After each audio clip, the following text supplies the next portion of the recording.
Hey, shalom, shalom. Anakina waha ay bar yasha'Allah hawalakim la'atam. Call Shabawai Baharacha Wakaksha Yahweh Bahasham Yahushua Ma'amat, which is truly, hey, with the Hebrew Israelites coming to you week in and week out through the spirit and power of Yahweh Bahasham Yahushua to preach to you so-called Negroes, Latinos, Native Americans, West Indians, Haitians, and Israelite foreigners. Nachamatam Kaya Hamalak Wathashem Mayim Korah, repent, yea, for the kingdom of heaven is at hand. Call Layim La Yahweh Bahasham Yahushua Bahasham Racha HaKodash Wa Mashana Kabadim Zukwayim Nawa Wa Mala'akim Shoya Shala Zukwayim Racha Gadawa Wa Chasai Wa Shalawam Wa Barakim Laha Bacharim Shaha Gawaya Sha'ala Shalawam. Alright, so all praise to the Most High Yahweh, which means he exists, Bahasham, in the name of Yahushua delivers. Double honors to the elders and apostles of Israel, the elders and apostles of Great Millstone, and mercy, peace, and blessings to the elect of the nation of Israel. Shalom, which means peace.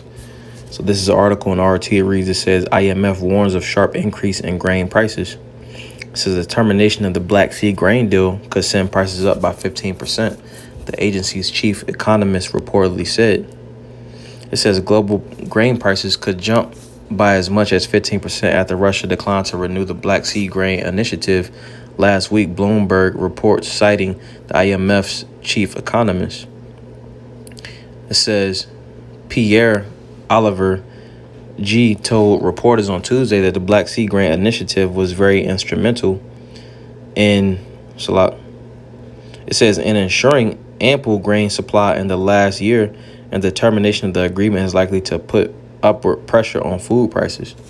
All right, and this is this is going to hit Babylon as well. It says while the IMF is assessing its forecast on the potential effects on Russia's move, a 10% to 15% increase in grain prices is a reasonable estimate. All right, and again, I wanted to say pretty much is going to affect Babylon because it says global grain prices could jump, you see. So that's further going to push forth Babylon, going down. It says and grain prices is a reasonable estimate. G said the agreement mediated by the UN and Turkey was signed July 2022, then repeatedly extended and was due to expire on July 17th. It guaranteed a safe trade corridor for vessels to export Ukrainian grain out of Black Sea ports. Accompanying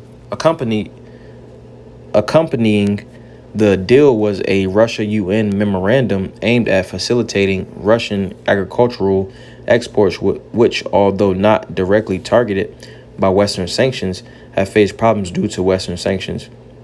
So being that it wasn't a direct problem, but indirectly, still caused problems from Western sanctions. It says Russia refused to extend the agreement last week, claiming that the West failed to fulfill its obligations under the deal, like they always do. The West, they'll set up different things, they'd never pull through. It says to fulfill its obligations under the deal, such as the relief of the Western economic restrictions that have hampered the export of Russian food and fertilizers. I'm going to get a quick precept.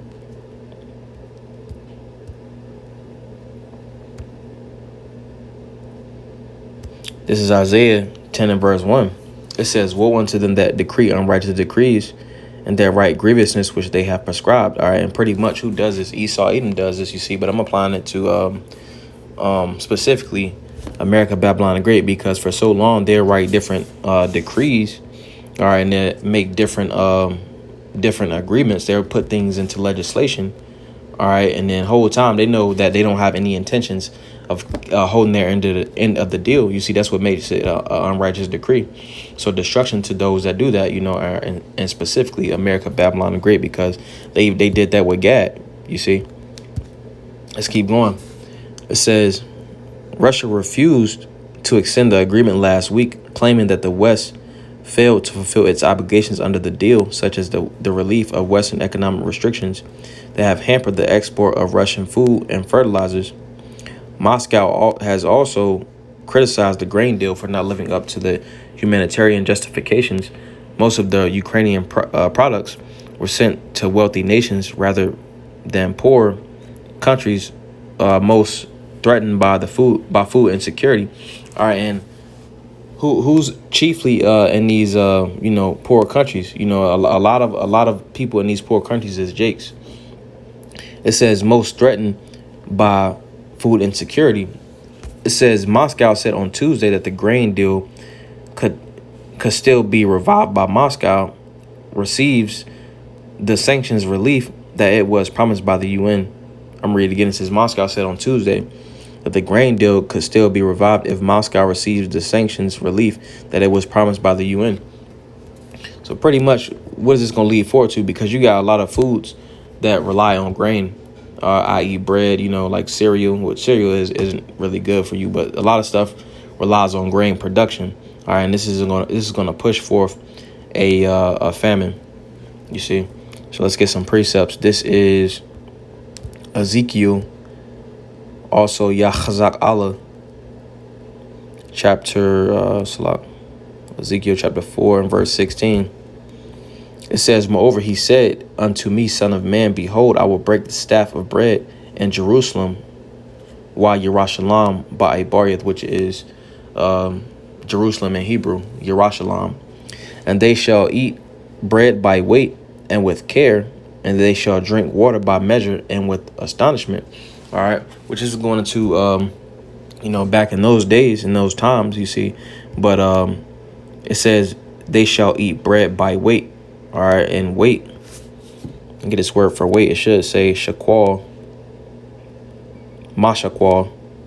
It says heaviness, pretty much to weigh something. So like doing it by rationing, pretty much rationing it out.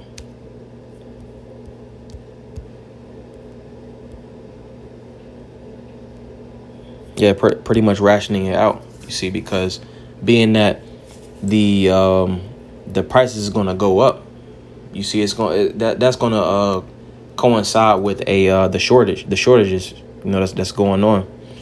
I'm gonna read it again. It says, moreover, he said unto me, son of man, behold, I will break the staff of bread in Jerusalem. They shall eat bread by weight and with care, and they shall drink water by measure and with astonishment. All right, and pretty much tied into a famine. All right, let me get another precept. This is Revelation chapter 6. And we're going to get verse 6. It reads, I heard a voice in the midst, the four beasts say, a measure of wheat for a penny, and 3 measures of barley for a penny. See thou hurt not the oil and the wine. All right, now let's get this word for penny. Should go into the Roman denarion. It says containing 10, a Roman silver coin in New Testament time. It took its name from it being equal to 10 asses, a number after 217 before Mashiach increased to 16, about 3.898 grams or 0.1375 ounces. It was the principal silver coin of the Roman Empire. From the parable of the laborers in the vineyard, it would seem that a denarius was then the ordinary pay for a day's wages. All right, so it said that grain prices could be up by 15%, but what's stopping, everything is going to increase. So what's stopping it from going to 30%?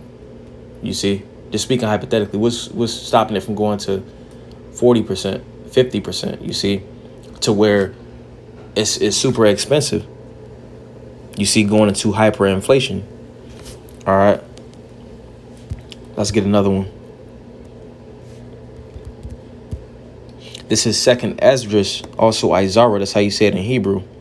Which Esdras' name goes into help, which it comes from Izar, which means to help in Hebrew. It says, behold, victuals shall be so good cheap upon earth, that they shall think themselves to be in good case. And even then shall evils grow upon the earth, sword, famine, and great confusion. All right, so things are going to be so cheap. Things are cheap right now, so to speak. All right, it was cheaper, but it's cheap right now, so to speak, because this is going into hyperinflation. It says that they shall think themselves to be in good case.